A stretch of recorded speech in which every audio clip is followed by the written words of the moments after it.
Alam nyo nang bawal dito, di ba? Oh, walang mali sa paghahanap buhay mo. Sa pagtitinda mo, walang mali. Hindi mali to, walang mali dyan. Marangal yan. Aywa! Kung kami kulang, kuya,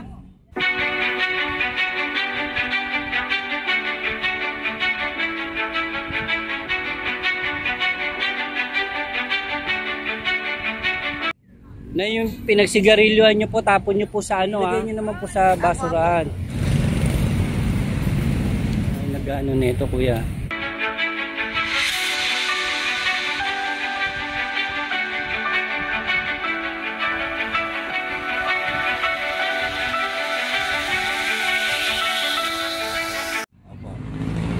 Bawal po yung ginagawa nyo rito. Pasensya sa'yo ha. Bawal po yung ginagawa nyo rito. Ha? Tanungin kita, anong lugar allowed ka ba magtinda rito? Kasi paulit-ulit na tayo kasi.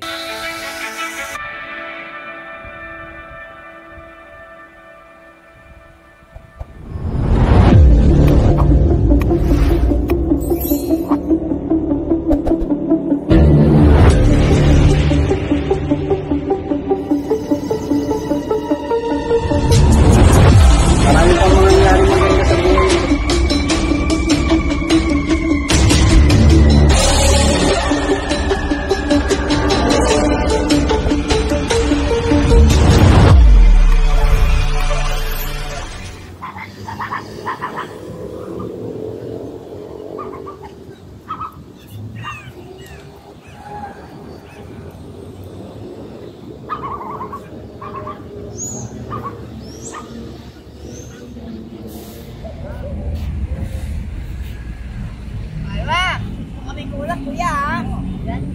Na yung pinagsigarilyohan nyo po, tapon nyo po sa ano ha. Oo, alam ko. Opo, kasi katulad niya no, nanigarilyo, iniiwan no.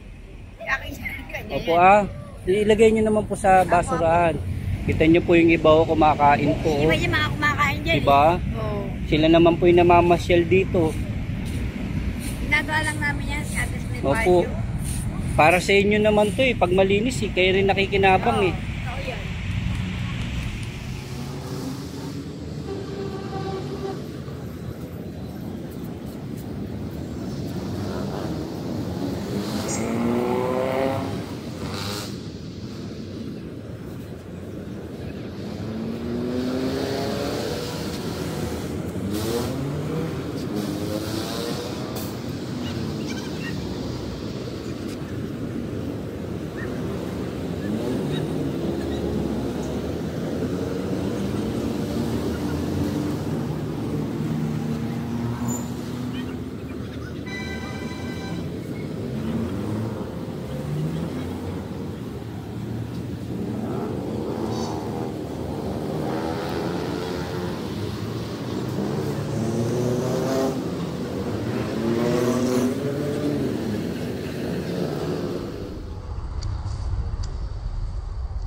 Kuya, sawayin nyo ngayon nag-ano nito kuya.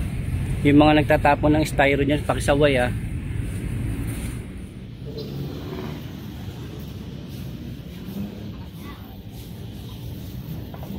Tay! Pasensya ka na tay O sir. Part po ito. Opo. Bawal po yung ginagawa nyo rito. O pasensya Tapos na. wag nyo pong itapong dyan. Baka may madulas po O pasensya na sir. Tapos wag nyo pong isampay yan sa mga halaman. Opo sir.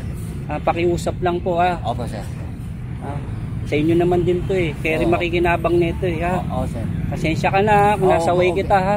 Okay lang po din, sir. Pasensya na rin po. Sorry po. Opo, para sa inyo to ha. Okay, sir. Thank you, sir.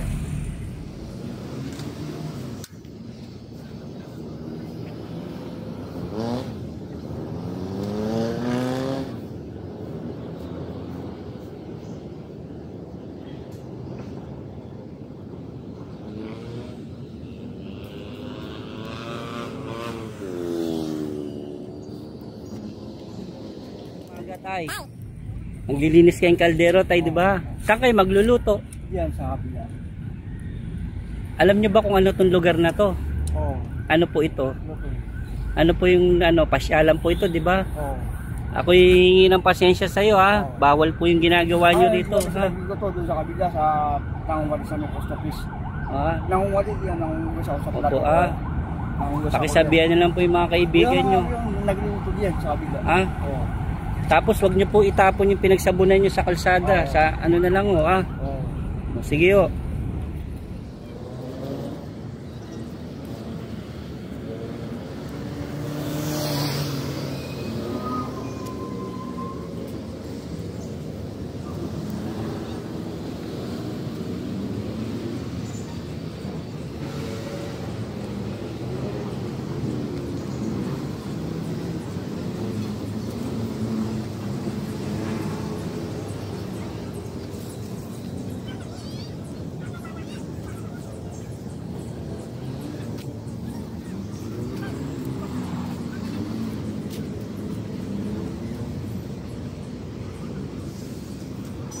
Kuya, ikaw may-ari nito?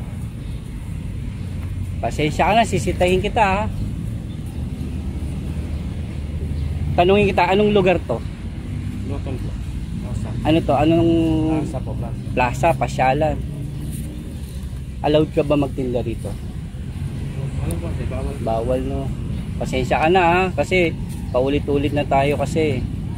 Pwede ka naman magtinda. Wala namang bawal hanap buhay yan, marangal yan eh. Kesa naman 'di ba, sabi nila magnakaw, magano. Pero hanap ka ng ibang pwesto, ha. May mga programa yung Manila City Hall. Yung mga pwestong ginawa. Katulad din sa Luneta, meron na. Nakita mo naman yung ginawa dito, ha. O kaya gawa kayong sulat. Hiling kayo na sana malagyan to ng kapares na pwesto. Para naman nasa ayos din kayo. Kasi kami naaawa din kami sa inyo pag nanguhuli kami, di ba? Nawawala yung puhunan nyo. Matagal na namin nilalakad sir, kaya hindi kami mapuproba ng SIG, ayaw mapuproba ng SIG. Oo, kasi nga Matagal na namin nilalakad yan. oo, marami kayo dapat kayo i-tackle nyo yan, i-ano nyo. Kung saan kayo pwede rito na maipwesto, mabigyan kayong pwesto. Pero for the meantime, kung may bigay sa inyong pwesto sa ibang lugar, yung mga na maayos naman, tanggapin nyo na. Ha? Kasi dito talaga, kasi hindi natin wala kayo talagang paglalagyan dito ng pwesto eh. Naaawa din kami sa inyo. Saka isa pa, bawal din magluto rito. Pagkain yung tinda mo, kailangan doble linis, doble ayos. Ikaw rin makikinabang eh. Pag malinis yung hinahain mong pagkain, dadayuin ka, hahanapin ka nila ha. Ginawa ko to hindi para sabihin ko na maliitin ka, kung di itama yung nakagawian mo. Yung paghanap buhay mo, walang mali yan. Hanap buhay yan, marangal yan. Kaso ikaw ang nawawalan pag nagkakahulian, di ba? Yung puhunan mong maliit, nawawala. Hanggang sa uutang ka na naman, panibagong utang, mababaon ka at mababaon sa utang. Pero pag ikaw nakapeso sa magandang pwesto, maayos, dadayuin ka, yung maliit mong puhunan, pwede mo pa mapalaki yun, mawawala rin yung utang mo ha. Paki na lang ha, hanap ka, gawa kang paraan ha. Kasi ang gobyerno gumagawa ng paraan, pero kayo rin kailangan tulungan nyo rin yung sarili nyo. Wag mo hindi kita resinita dahil mali yung paghahanap buhay mo. Walang mali sa paghahanap buhay mo, sa pagtitinda mo walang mali. Ang mali, nasa maling pwesto ka lang, nasa maling lugar ka ha. Sige. Tulungan yung palinisin nyo itong plaza para sa inyo rin to. Malinis na po dun sir. Oo. Yung plaza para sa inyo to. Sino makikinabang pag dinadayo tayo? Ngayon, sa totoo, natatakot na, maraming sumbong. Marami raw nang i-snat dito. Marami raw nang hold up. Oh. Paano tayo dadayuin? Paano kayo makakapaghanap buhay? Kung maayos. Ha? Tulungan nyo rin kami para sa inyo rin naman to eh, ha? Sige. Sige po, sir.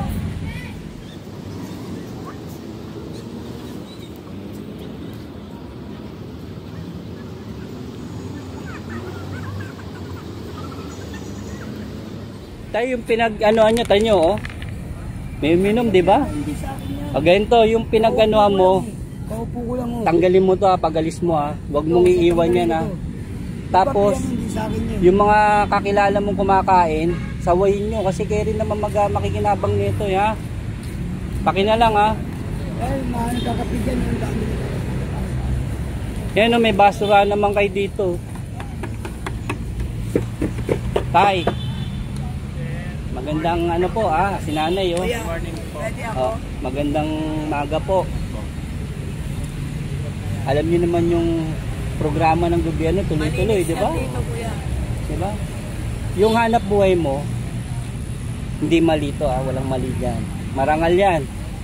Ang mali, nasa maling pwesto ka. Oh, di ba bawal dito magtinda, alam niyo po 'yan. Maliit na puhunan nyo, pag nagkaroon tayo ng clearing, siyempre masisira yung mga paninda nyo, nawawala. Pag nawala yon, saan kayo tatakbo pag wala na kayong puhunan uli? Utangan na naman, di ba? Utang. Pababaw kayo sa utang. May programa yung ating gobyerno, may mga pwestong ibinibigay. Yun lang dito sa Loton, wala pa tayo eh. Kumbaga pinag-aaralan pa mabuti yan eh. Pag binigyan kayong pwesto, lipat kayo. Ha? Para naman hindi kayo ganito ha. Nakita nyo, sa kayong iba, kumakain, ayun no, ang daming basura sa halaman, sinisiksik. Sana nga magkaroon kami Excuse me, sir. Pwede ba natin buksan ang 401 sa kaso dito sa Pilipinas? Bakit malaking utang ng Pilipinas sa Diyan po, government? labas na po ako diyan kasi ako po isang maliit na ano lang, hindi ko nahusakop yan. Nasa taas na po yan, sila na pong bahala dyan ha. O kung nag-live ko, sir, kung kita pa rin. Mamaya na kayo kasi nag-ano pa siya. Mamaya na po. Opo, sir. Para naman hindi kayo paulit-ulit to. Nasasayang kasi kayo rin po yung ano ha, naapektuhan. Para yung maliit nyo pong puhunan, na ano po napapaikot nyo. Opo, sir. Tapos pakisaway na rin po yung mga kumakain. Sir, sabihan ko na lang Kasi po yan, sir. sinisiksik nila, nilalagay nila. Nilapitan kita taya. Kumisan kami na lang nag-ano niyan. Opo. Yung hanap buhay mo, walang masama. Opo, sir. Marangal yan. Kesa naman nga, sabi nga nila, mag-ano tayo, gumawa ng masama. Marangal po yan. Kaso ilagay natin sa tama. Ang mali, yung lugar na pinapwestuhan mo. Opo. Ha? Tapos, pag malinis naman tong part, sino ba makikinabang dito? Kayo po, sino makikinabang pag malinis ang part? Sabi ko sa kanila. Lahat, di ba? Sir, Pag marumi, sir, excuse me. tayo rin maapektuhan. Bakit malinis ang Sige po. Opo, sir. Ang nun, yaan nyo na po yun. Uy, Problemang malaki na yun, sila na pong bahala ron. pabuksan mo yan doon ng BBM. Nay, Naman, gamit mo. bawal na ya. Ano po yung lugar na inaanuhan nyo? Fountain pen. Fountain, di ba? Hindi pwede maglagay ng gamit. Sakay sa Oy! pa-park to. Ha? May mga bahay ba kayo? Naku, bawal kayo dito tumira. Kawawa mo na yung mga bata, nakahiga na Oy! sa saig, Lalaro lang nga. Ha?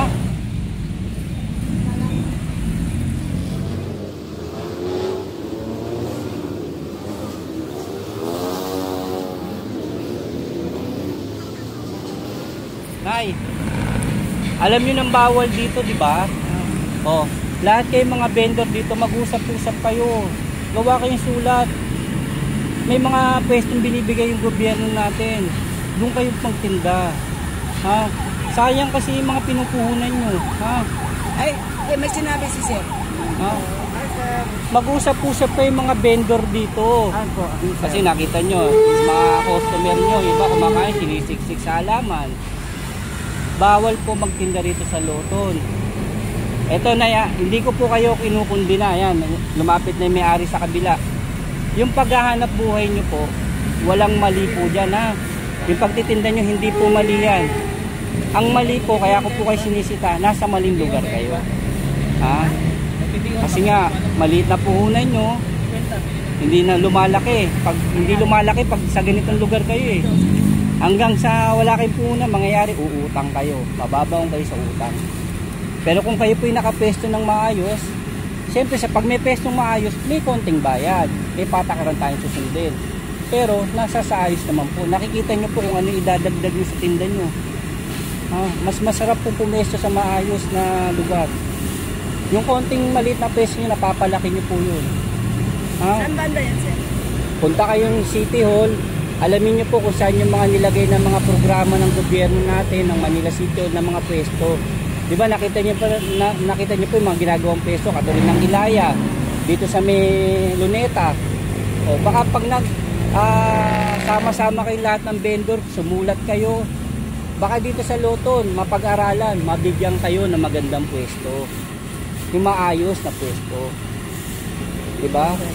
Pwede kayo, wala namang masama maging isang vendor. Sa totoo kayo mga vendor, mga anak nyo napapagtapos nyo pa eh, nagiging doktor, nagiging pulis, nagiging teacher.